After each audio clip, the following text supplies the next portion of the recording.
Corona virus COVID-19 बारे सर्वसाधारणका लागि स्वास्थ्य सन्देश। ज्वरो आएमा, खोकी लागेमा वा श्वास फेर्न गाह्रो भएमा नजिकको स्वास्थ्य केन्द्रमा सम्पर्क गर्नुहोस्। खोक्दा, आछ्यु गर्दा नाक, मुख टिस्यु पेपर वा कुइनाले छोप्ने, बेला बेलामा साबुन पानीले हात मिची धुने वा अल्कोहल भएको सेनिटाइजर प्रयोग गर्ने, हात मिलाउनु वा अङ्कमाल गर्नुको सट्टा नमस्कार गर्ने, भिडभाड भएको ठाउँमा नजाने। जनहितका लागि नेपालगञ्ज उपमहानगरपालिका वडा नम्बर 2 द्वारा जारी सन्देश। नमस्कार, म वीरेन्द्र बहादुर शाह, वडा अध्यक्ष, वार्ड नम्बर 13, नेपालगञ्ज उपमहानगरपालिका। आदरणीय वडावासी दाजुभाइ तथा दिदीबहिनीहरू, अहिले विश्वभर कोरोना भाइरसको महामारी बढ्दो अवस्थामा छ।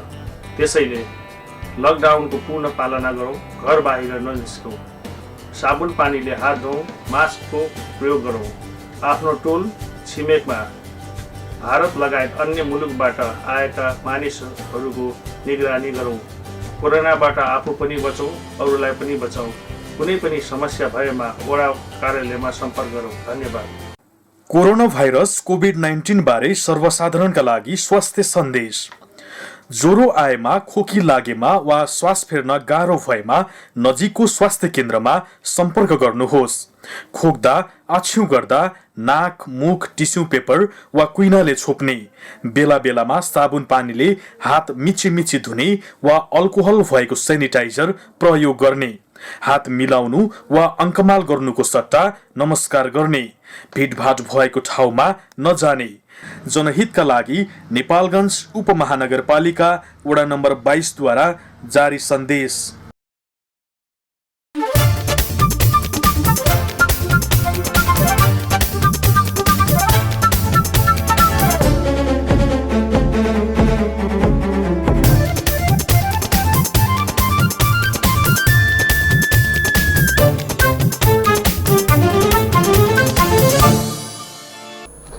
नमस्कार, भाग्यश्री समाचारमा तपाईलाई स्वागत छ। म नरेन्द्र थापा। सुरुमा समाचारका मुख्य शीर्षकहरू।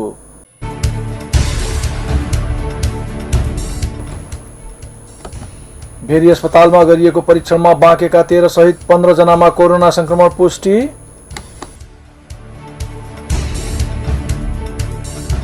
मास्क नलगाउने र जोड बिजोड प्रणाली उल्लङ्घन गर्ने 1700 जनालाई बाँकेमा कारवाही।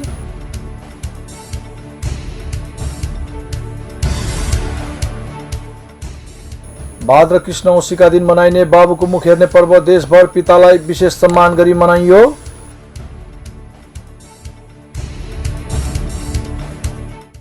नेपालमा बुधबार थप 681 जनामा कोरोना संक्रमण पुष्टि। कुल संक्रमित संख्या 28,938।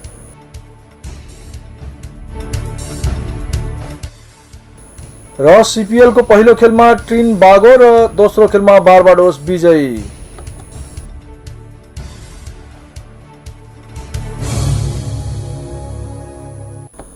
समाचारमा स्वागत छ। अब समाचार विस्तारमा। भेरी अस्पतालमा गरिएको परीक्षणमा बाँकेका 13 जना सहित 15 जनामा कोरोना संक्रमण पुष्टि भएको छ। बाँकेका 13 र बर्दियाका 2 जना गरी 15 जनामा कोरोना भाइरस संक्रमण पुष्टि भएको हो।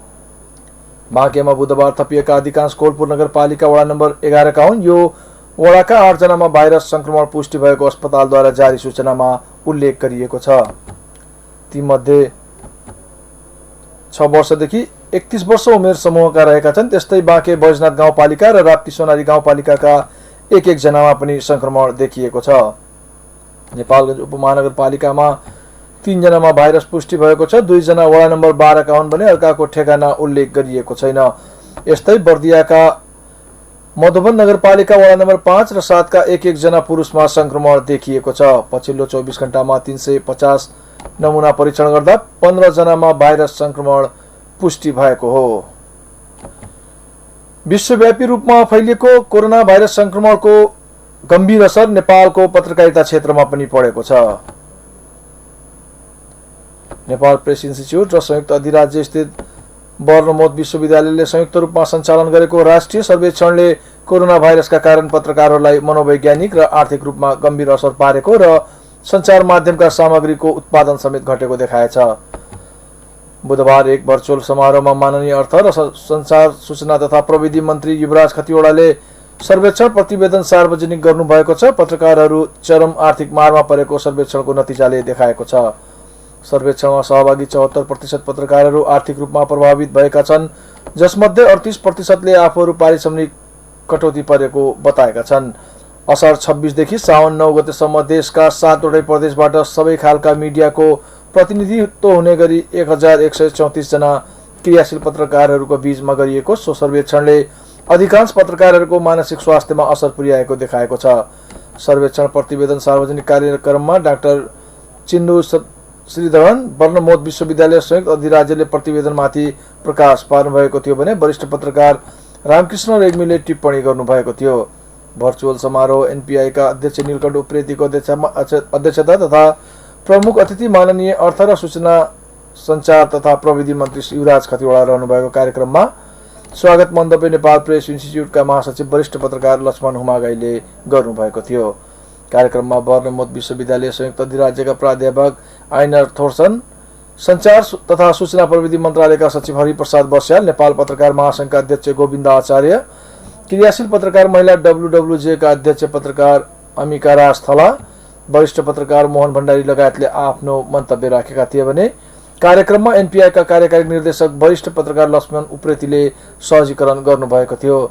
नेपाल प्रेस इन्स्टिच्युट यस महत्त्वपूर्ण सर्वेक्षणमा सघाउने सबै पत्रकार तथा सहयोगी संस्थाहरूप्रति आभार प्रकट गर्दै आम सञ्चार, शिक्षा तथा यस सम्बन्धी नीति निर्माणमा सर्वेक्षणले सघाउने विश्वास रहेको कुरा एनपीआईका अध्यक्ष नीलकण्ठ उप्रेतीले बताउनु भएको छ। कार्यक्रमका 7वटै प्रदेशबाट वरिष्ठ पत्रकारहरूको सहभागिता रहेको थियो। कोलपुर नगर क्षेत्रभित्र फरक क्षमता र अति विपन्न परिवारलाई राहत उपलब्ध गराइएको छ। कोलपुर स्थित ज्ञानोदय पुस्तकालय तथा स्रोत केन्द्रले सो राहत उपलब्ध गराएको हो। कोरोनाका कारण 5 महिनादेखि बन्दाबन्दी अवस्था कायम रहिरहेको अवस्थामा विशेष गरी 2 छाक भोजनको जोहो गर्न समेत मुस्किल भइरहेका परिवारको विवरण संकलन गरेर पुस्तकालयले खाद्यान्न सहितको राहत उपलब्ध गराएको हो। नेपालभर रहेका सामुदायिक पुस्तकालयहरूको मातृ संस्था रिड नेपालको समन्वयमा ज्ञानोदयले नगर क्षेत्रमा रहेका अति न्यून आय सहित फरक क्षमता अपाङ्गता रहेका 12 परिवारलाई अपाङ्ग नवजीवन केन्द्र र स्थानीय जनअगुवाहरूको समन्वयमा राहत स्वरूप खाद्यान्न उपलब्ध गराइएको हो। पुस्तकालयको राहत वितरण कार्य सामाजिक कार्यको उच्चतम नमुना योग्य कार्य रहेको कोलपुर नगरपालिकाका प्रमुख लुटबहादुर रावतले बताउनुभयो। उहाँले बन्दाबन्दीको मार सबैले खेपिरहेको अवस्थामा नगर क्षेत्रमा अति विपन्न एवं न्यून आय र फरक क्षमता भएका परिवारको वास्तविक विवरण संकलन गरेर राहत उपलब्ध गराएकोमा पुस्तकालयको टिमलाई धन्यवाद दिनुभयो। पुस्तकालयका पदाधिकारीहरूले नगर क्षेत्रका विभिन्न वडाहरूमा लक्षित परिवारको घरमै पुगेर राहत सहितको खाद्यान्न उपलब्ध गराएका थिए।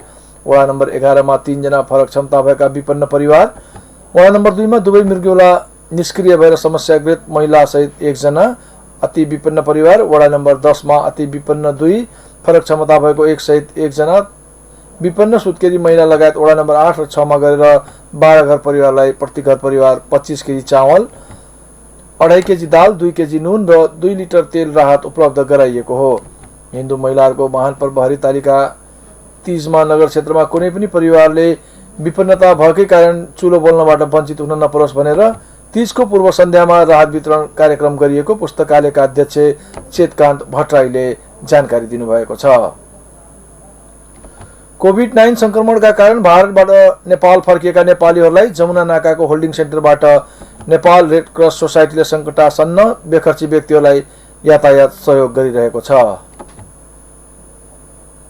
भारतको विभिन्न राज्यबाट नेपाल भारत सीमा जमुना नाकामा आइपुगेका र विभिन्न कारणले गन्तव्यसम्म पुग्न भावना भएका अल्पत्र परेका अति सङ्कटासन्न व्यक्तिहरूलाई सम्बन्धित जिल्लाको क्वारेन्टाइनसम्म पुग्नका लागि रेड क्रसले यातायात सहयोग उपलब्ध गराउँदै आएको छ। नेपाल रेड क्रस सोसाइटी र युनिसेफ नेपालको साझेदारीमा बाँके जिल्लामा कोभिड-19 पूर्व तयारी तथा प्रतिकार्य कार्यक्रम अन्तर्गत उक्त सहयोग गर्दै आएको हो। जिल्ला कोभिड सङ्कट व्यवस्थापन समिति बाँकेद्वारा नेपालगञ्ज भन्सार कार्यालयको परिसरमा सञ्चालित होल्डिङ सेन्टरमा भारतबाट आएका व्यक्तिलाई सम्बन्धित जिल्लामा पठाउने व्यवस्थाका लागि समन्वय हुँदै आएको छ। भारतबाट आएका अति सङ्कटासन्न गर्भवती, सुत्केरी महिला, बालबालिका, ज्येष्ठ नागरिक र अपाङ्गता भएका बेखर्ची व्यक्तिहरूलाई सहयोग गरिरहेको कुरा Nepal red cross society Banke शाखाका वरिष्ठ जिल्ला शाखा अधिकृत दोलक बहादुर डाङ्गीले बताउनुभयो।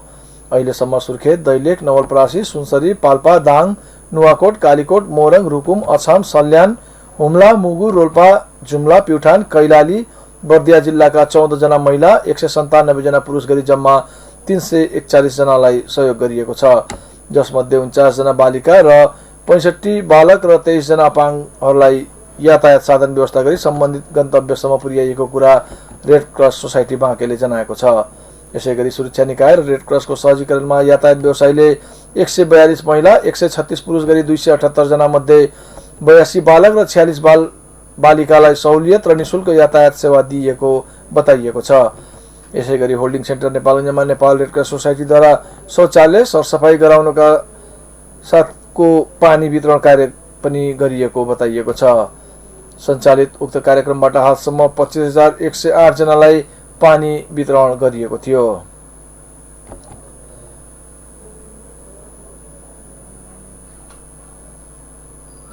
बाँकेमा मास्क नलगाउने र जोडबिजोड प्रणालीलाई उल्लङ्घन गर्ने 1700 जनालाई कारवाही गरिएको छ।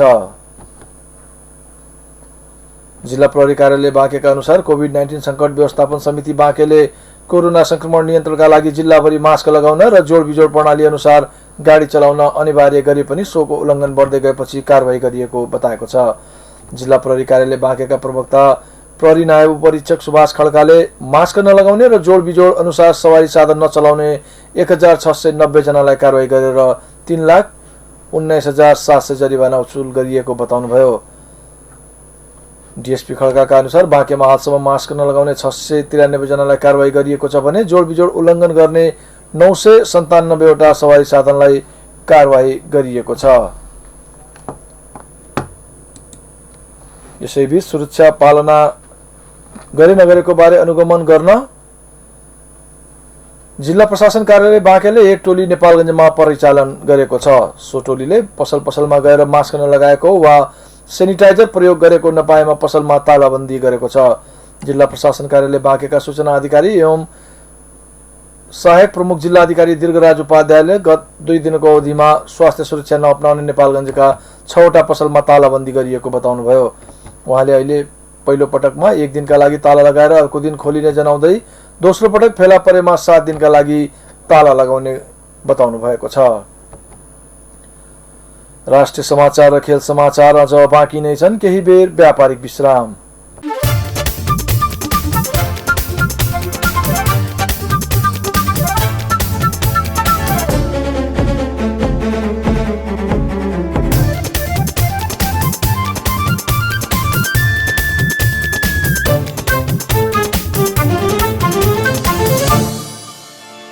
कोरोना भाइरस कोभिड-19 बारे सर्वसाधारणका लागि स्वास्थ्य सन्देश। ज्वरो आएमा, खोकी लागेमा वा श्वास फेर्न गाह्रो भएमा नजिकको स्वास्थ्य केन्द्रमा सम्पर्क गर्नुहोस्। खोक्दा, आछ्यु गर्दा नाक, मुख टिस्यु पेपर वा कुइनाले छोप्ने, बेला बेलामा साबुन पानीले हात मिची धुने वा अल्कोहल भएको सेनिटाइजर प्रयोग गर्ने, हात मिलाउनु वा अङ्कमाल गर्नुको सट्टा नमस्कार गर्ने, भिडभाड भएको ठाउँमा नजाने। जनहितका लागि नेपालगञ्ज उपमहानगरपालिका वडा नम्बर 2 द्वारा जारी सन्देश। नमस्कार, म वीरेन्द्र बहादुर शाह, वडा अध्यक्ष, वार्ड नम्बर 13, नेपालगञ्ज उपमहानगरपालिका। आदरणीय वडावासी दाजुभाइ तथा दिदीबहिनीहरू, अहिले विश्वभर कोरोना भाइरसको महामारी बढ्दो अवस्थामा छ। त्यसैले लकडाउनको पूर्ण पालना गरौँ, घर बाहिर ननिस्कौँ, साबुन पानीले हात धौँ, मास्कको प्रयोग गरौँ, आफ्नो टोल छिमेकमा भारत लगायत अन्य मुलुकबाट आएका मानिसहरूको निगरानी गरौँ। कोरोनाबाट आफू पनि बचौँ, अरूलाई पनि बचाउँ। कुनै पनि समस्या भएमा वडा कार्यालयमा सम्पर्क गरौँ। धन्यवाद। कोरोना भाइरस कोभिड-19 बारे सर्वसाधारणका लागि स्वास्थ्य सन्देश। ज्वरो आएमा, खोकी लागेमा वा श्वास फेर्न गाह्रो भएमा नजिकको स्वास्थ्य केन्द्रमा सम्पर्क गर्नुहोस्। खोक्दा, आछ्यु गर्दा नाक, मुख टिस्यु पेपर वा कुइनाले छोप्ने, बेला बेलामा साबुन पानीले हात मिची धुने वा अल्कोहल भएको सेनिटाइजर प्रयोग गर्ने, हात मिलाउनु वा अङ्कमाल गर्नुको सट्टा नमस्कार गर्ने, भिडभाड भएको ठाउँमा नजाने। जनहितका लागि नेपालगञ्ज उपमहानगरपालिका वडा नम्बर 22 द्वारा जारी सन्देश।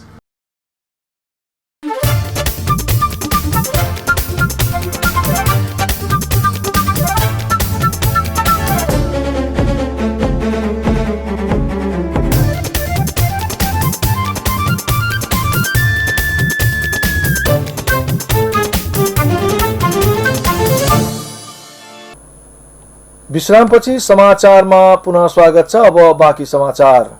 हिन्दू धर्मावलम्बीहरूले भाद्र कृष्ण औँसीका दिन मनाउने बाबुको मुख हेर्ने पर्व देशभर पितालाई विशेष सम्मान गरी मनाएका छन्।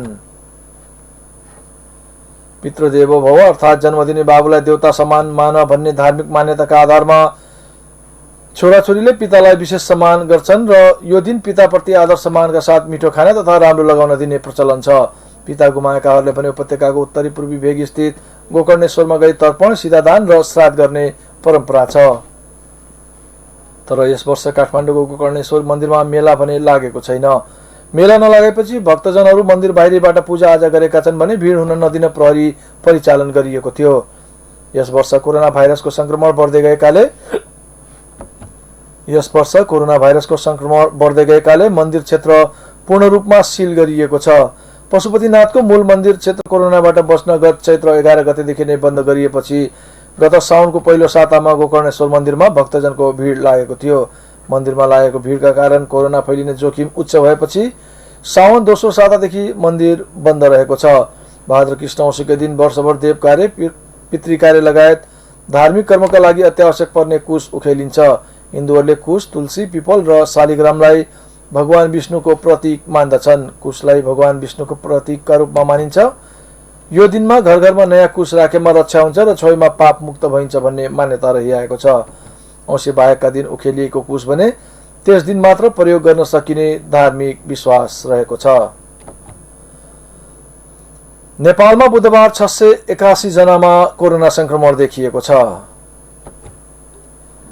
11,522 जनाको पीसीआर परीक्षण गर्दा 681 जनामा कोरोना संक्रमण पुष्टि भएको स्वास्थ्य तथा जनसंख्या मन्त्रालयका प्रवक्ता डाक्टर जागेश्वर गौतमले जानकारी दिनुभयो।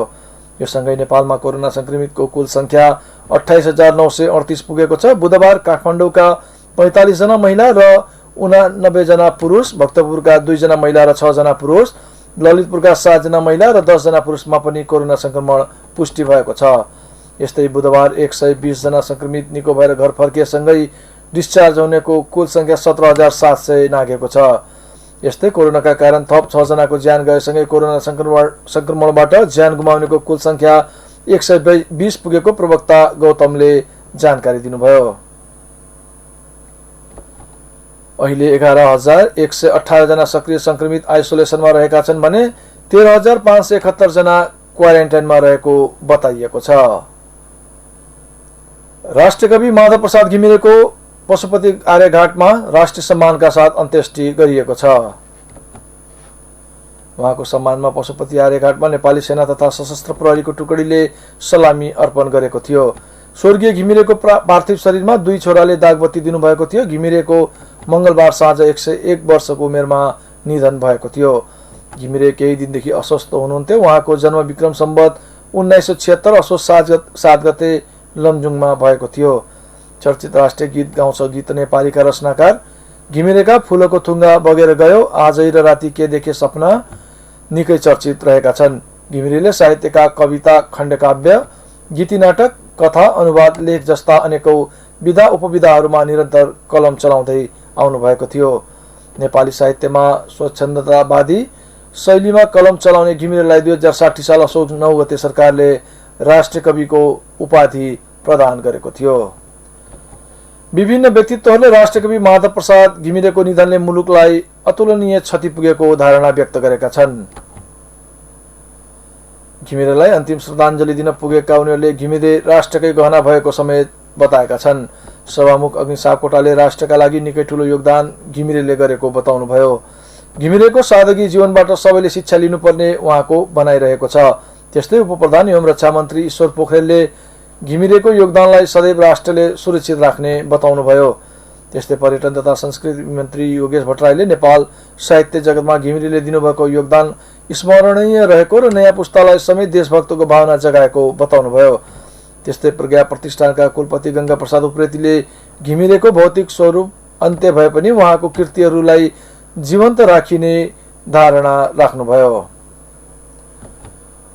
उपप्रधानमन्त्री एवं रक्षा मन्त्री ईश्वर पोखरेलले दिवंगत राष्ट्रकवि माधव प्रसाद घिमिरेको पार्थिव शरीरमा राष्ट्रिय झण्डा उडाई श्रद्धाञ्जली अर्पण गर्नुभएको छ। बुधबार घिमिरेको निवास कपुलधारा पुगी उहाँले राष्ट्रिय झण्डा उडाई नेपाल सरकारका तर्फबाट श्रद्धाञ्जली व्यक्त गर्नुभएको हो। त्यस्तै सभामुख अग्नि सापकोटा, कांग्रेस सभापति शेरबहादुर देउवा, विभिन्न दलका नेता, साहित्यकार, सर्वसाधारण लगायतले राष्ट्रकविप्रति श्रद्धाञ्जली अर्पण गर्नुभएको थियो। मंगलबार निवासमा नै निधन हुनुभएका घिमिरेको पार्थिव शरीर श्रद्धाञ्जलीका लागि बुधबार बिहान निवासमा राखिएको थियो। युवा तथा साना व्यवसायी स्वरोजगार कोषका नवनियुक्त उपाध्यक्ष डाक्टर देवराज रोकाले युवाहरूलाई कृषिमा आकर्षित गर्ने कार्यक्रमहरूलाई प्राथमिकतामा राख्ने बताउनु भएको छ। बुधबार काठमाडौँको अनामनगरमा रहेको कार्यालयमा पदभार ग्रहण गर्दै रोकाले आफूले कृषि रोजगारलाई प्राथमिकतामा राख्ने बताउनु भएको हो। कोरोनाका कारण हजारौं दक्ष युवाहरू स्वदेश फर्केको भन्दै यसलाई अवसरमा बदल्नुपर्ने उहाँको भनाइ छ। उहाँले सेवा र उद्योगबाट रोजगारी कटौती हुँदै जानु चुनौती भएको भन्दै चुनौतीका बीचमा सम्भावना खोज्ने उल्लेख गर्नुभयो। उपाध्यक्ष रोकाले नेपाली युवाहरूका लागि स्वरोजगार खोज्नु मुख्य काम भएको भन्दै अन्य संघ संस्थाहरू समन्वय गरेर अघि बढ्ने बताउनुभयो। उपाध्यक्ष रोकालाई कार्यालयमा कर्मचारीहरूले स्वागत समेत गरेका थिए।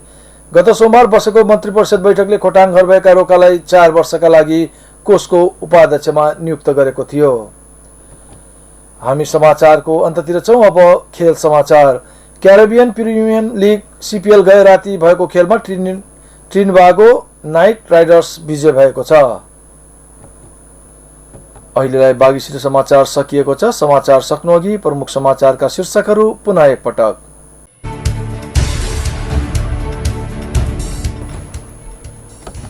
भेरी अस्पतालमा गरिएको परीक्षणमा बाँकेका 13 सहित 15 जनामा कोरोना संक्रमण पुष्टि।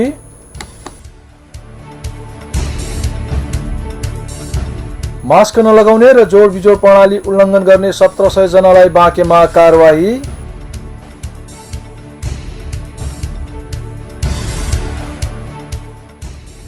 भाद्र कृष्ण औँसीका दिन मनाइने बाबुको मुख हेर्ने पर्व देशभर पितालाई विशेष सम्मान गरी मनाइयो।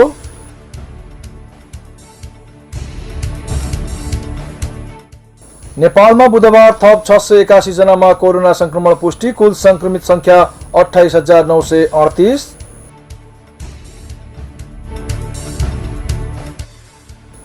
र सीपीएल को पहिलो खेलमा ट्रिनिबागो र दोस्रो खेलमा बारबाडोस विजयी।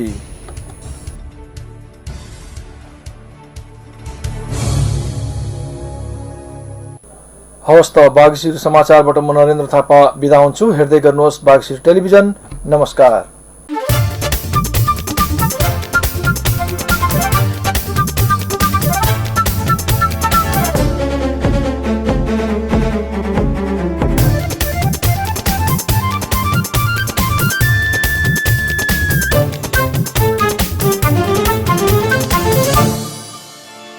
कोरोना भाइरस कोभिड-19 बारे सर्वसाधारणका लागि स्वास्थ्य सन्देश। ज्वरो आएमा, खोकी लागेमा वा श्वास फेर्न गाह्रो भएमा नजिकको स्वास्थ्य केन्द्रमा सम्पर्क गर्नुहोस्। खोक्दा, आछ्यु गर्दा नाक, मुख टिस्यु पेपर वा कुइनाले छोप्ने, बेला बेलामा साबुन पानीले हात मिची धुने वा अल्कोहल भएको सेनिटाइजर प्रयोग गर्ने, हात मिलाउनु वा अङ्कमाल गर्नुको सट्टा नमस्कार गर्ने, भिडभाड भएको ठाउँमा नजाने।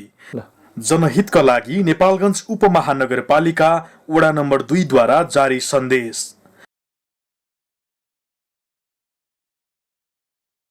नमस्कार, म वीरेन्द्र बहादुर शाह, वडा अध्यक्ष, वार्ड नम्बर 13, नेपालगञ्ज उपमहानगरपालिका। आदरणीय वडावासी दाजुभाइ तथा दिदीबहिनीहरू, अहिले विश्वभर कोरोना भाइरसको महामारी बढ्दो अवस्थामा छ। त्यसैले लकडाउनको पूर्ण पालना गरौँ, घर बाहिर ननिस्कौँ, साबुन पानीले हात धौँ, मास्कको प्रयोग गरौँ, आफ्नो टोल छिमेकमा भारत लगायत अन्य मुलुकबाट आएका मानिसहरूको निगरानी गरौँ, कोरोनाबाट आफू पनि बचौँ, अरूलाई पनि बचाउँ। कुनै पनि समस्या भएमा वडा कार्यालयमा सम्पर्क गरौँ। धन्यवाद।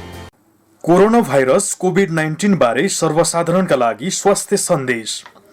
ज्वरो आएमा, खोकी लागेमा वा श्वास फेर्न गाह्रो भएमा नजिकको स्वास्थ्य केन्द्रमा सम्पर्क गर्नुहोस्। खोक्दा, आछ्यु गर्दा नाक, मुख टिस्यु पेपर वा कुइनाले छोप्ने, बेला बेलामा साबुन पानीले हात मिची धुने वा अल्कोहल भएको सेनिटाइजर प्रयोग गर्ने, हात मिलाउनु वा अङ्कमाल गर्नुको सट्टा नमस्कार गर्ने, भिडभाड भएको ठाउँमा नजाने। जनहितका लागि नेपालगञ्ज उपमहानगरपालिका वडा नम्बर 22 द्वारा जारी सन्देश।